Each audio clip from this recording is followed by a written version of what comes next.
ហើយណាស្រីទីបីមិនទាន់ចែកទៀតចំជាស្រីមានស្នៀតណាមាបាក់ទ្វាឲ្យប្រុសសុំខ្លាចស្រីផិតប្តីអប្រិយទូរាវភ្នល់ខ្លាយអំបោះសំលេងកងខ្មុំពីរោះអត់ន័យជាប់សាច់មួយដុំរាល់ថ្ងៃយំសំចំណៃបើធំឡើងរកស្រីតើឲ្យប្តីឆ្លើយយ៉ាងណាសូមអិនព្រំព្រះពុទ្ធព្រះពុទ្ធស្នង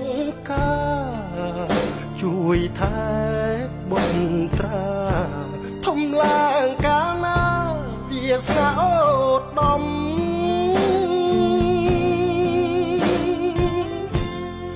អូស្រីកងោកអូនខំបានឡង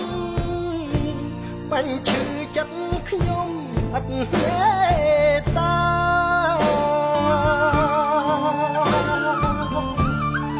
អូនសំភ័ក្រប្រោះតាមស្នេហាដល់ច័ន្ទជរីអូននឹងប្រែប្រាន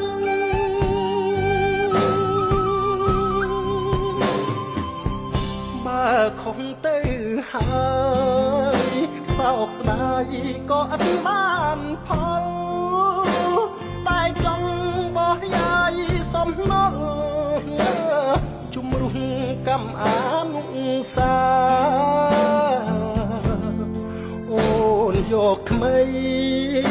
សូមឲ្យស្រីបានសុខខាបងអោបបុត្រាជំងឺពុំ